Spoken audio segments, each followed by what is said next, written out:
I got a phone call last week from PBS. First time, like I have a bunch of photos from the inside of a maximum security prison. You know, lots of people have pictures, but generally you don't have the rights to them. A lot of people who have photographed inside prisons, I accidentally, it's great, I have all the rights to them. So anyway, they wanted them for a video for a show they were doing for PBS. She emailed me, I emailed her back. Then we started talking about pricing. She wanted 4 or 5. I'd never licensed to television before, actually. So I got in touch with a couple of friends who work in video, got a price range, $300 to $600 for a normal photo, $800 to $1,500 for a hard-to-get photo. So I'm like, okay, this is somewhere in the middle. PBS is a nonprofit. So I say, okay, $600 per image. And she writes back, they wanted 4, so that would have been like, what, $2,400. She writes back, we have $250 for the whole production. And she's like, I don't think we're going to get anywhere close. And I'm like, no. But this is the difference. When I was young, I would have been a hothead and would have come close to sort of F you. But I didn't. Instead, I was like, okay, well, this is someone I can build a relationship with. She likes my work, you know. So I wrote back to her and was like, that's got to be hard for you. How do you do this job? How do you find good work for $250? So we had a good conversation about it, and I know she's going to remember me, and I know she's going to remember that work, and she's also a photo researcher for Harper's that pays better. Okay, but this came with age. This was not who I was in my 20s.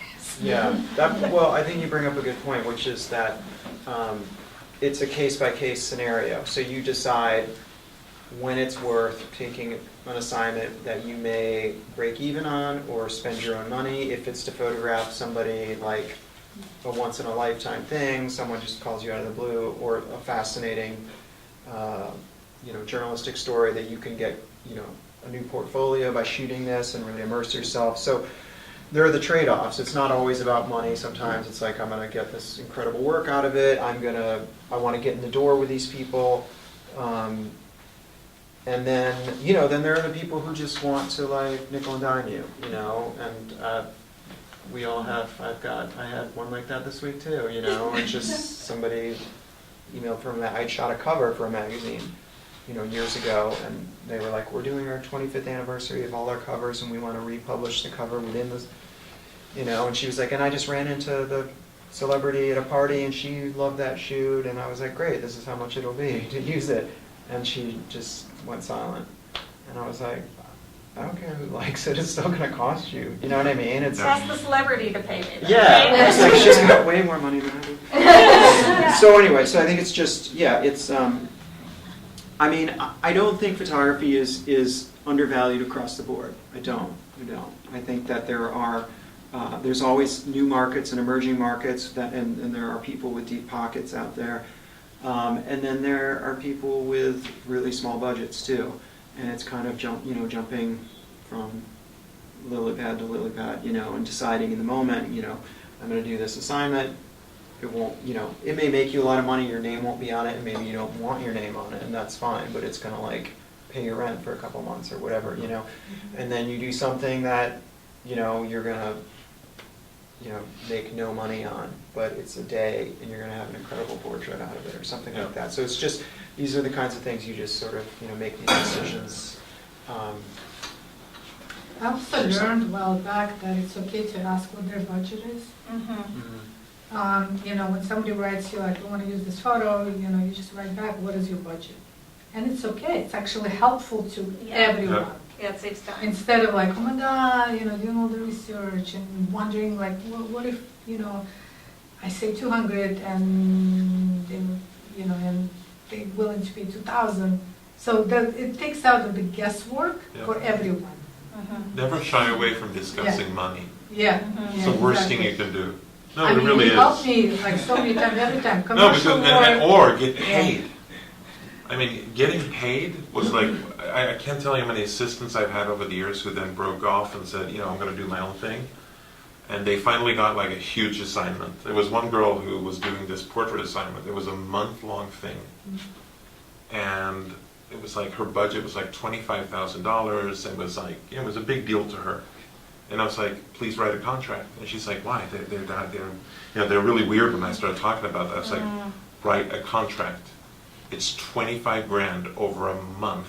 They can walk away and say, fuck you, which they did in the end.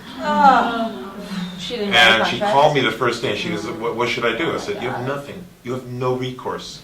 You have nothing on a piece of paper saying you did the work for this. And I was like, she still Contract works is though, but important. it's, she learned the hard way. And I was like, you know what? If a client doesn't want to sign anything, there's something wrong. Yeah. Whoa. The minute they say, oh, I'm not going to sign that, you go, why not? Like, we're working, like, Right. this is a normal That contract. was really good advice. And I get a deposit. Yes. like, for just about everything. Yeah, me now, too. Me too, Because deposit. because if they keep changing the date, I've just, I could be here all night talking Yeah. about why you should get a deposit. I'll just say get a deposit. True. Another thing is like, they send you a Good in contract, advance. and it's Yeah. like outrageous contract, and you're thinking, oh my God, they're ripping me off. It's okay to change it. Yeah. It's okay to change it, send them back and just say, well, this is the way, I'm comfortable to work with. It's okay. Definitely.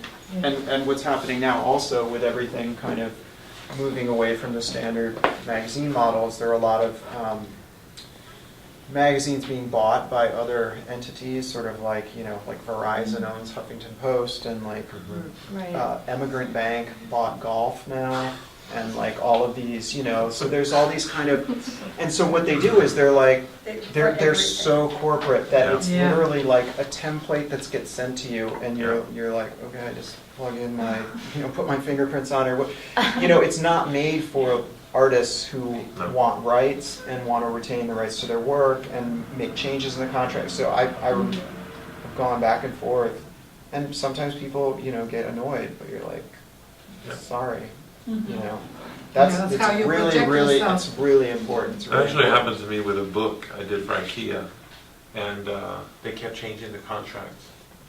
And I was lucky enough that I have a very good friend who's a copyright lawyer. So I just sent it to him every time, and he goes, wow, he said, they're really screwing around with this. Like, every time they change something else, and then they go further and further into the contract. And then 2 weeks before the final delivery, they sent this, like, we own everything. And I said, and I just wrote back and I said, look, I'm willing to walk away from this job. You can keep your money. It wasn't that much money anyway. It's IKEA after all. And I said, it's okay. I'll walk away. And they were like, you can't do that. I said, of course I can. We don't have a contract. We don't have a binding contract here. Yeah. I said, I'm going to keep these photos. Because I literally spent a month getting up at 4 a.m. taking these, like, vistas of New York and this and that, and I was just like, you know what, I can sell this on stock. I don't need I don't need this project to do this. Within 10 minutes, I got a contract, and the guy said, make the changes you need. And what that came down to was they had printing time for this. Oh, yeah. They were going to print 250,000 of these books. They could not screw around with that. So they had to have the photographs. Like, the printer was literally standing on their throats going, where the hell are these photos? And I was just like, I don't care. I'll walk away. And it was, again, I had a contract eventually that said, you own the rights to these. And I said, you can have them for the year that you're publishing, but anything beyond that, it's not your pictures.